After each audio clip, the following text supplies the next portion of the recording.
Le congrès scientifique des enfants, c'est un vrai congrès scientifique comme il en existe partout sur la planète, où des chercheurs exposent le résultat de leurs travaux à d'autres chercheurs.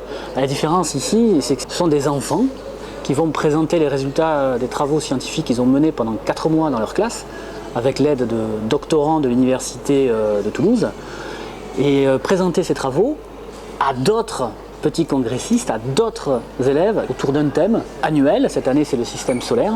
Souvent, les congrès commencent par l'intervention d'une personnalité. Cette année, nous avons demandé à un astronaute, Jean-Jacques Favier, de venir réaliser cette conférence introductive. Alors, le décollage, c'est quelque chose d'assez extraordinaire, parce que, en fait, il y a des moteurs qui sont très très puissants. Hein. Vous avez vu, il y a les moteurs principaux de la navette, plus 2 grosses fusées à poudre de part et d'autre.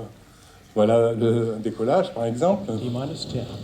La journée d'aujourd'hui montre que ces enfants doivent se prendre en charge, doivent en fait se comporter comme des grands. On les prend au sérieux, comme s'ils étaient des chercheurs professionnels, etc.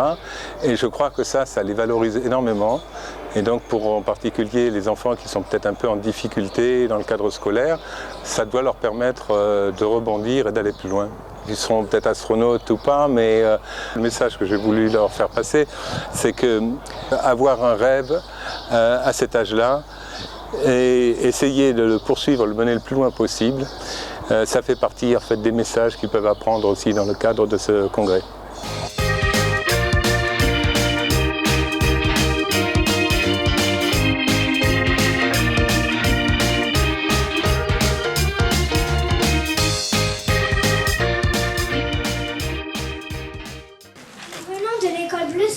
De Aigrefeuille.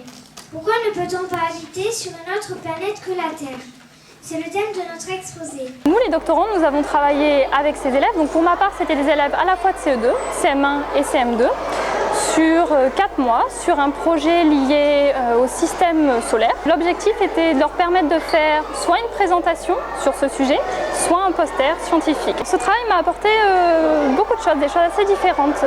La première étant une nouvelle capacité peut-être à vulgariser des éléments scientifiques. C'était une aventure humaine très intéressante puisqu'on a pu voir évoluer les enfants, ce qui est très gratifiant, notamment qu'on les voit aujourd'hui être capables de présenter un poster et de laisser également la timidité de côté et d'apporter des nouveaux éléments scientifiques qu'ils ne connaissaient pas 6 mois auparavant.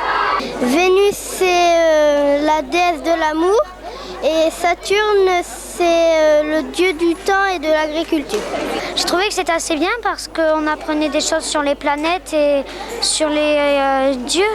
C'est un projet qui les oblige à coopérer, à échanger. Au niveau organisation du travail, c'est très porteur et en citoyenneté également.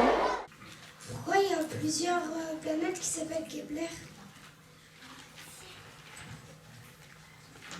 Parce qu'elles ont été trouvées par le télescope spatial Kepler. C'est très enrichissant, on apprend beaucoup de choses qui peuvent après nous servir et du coup c'est intéressant.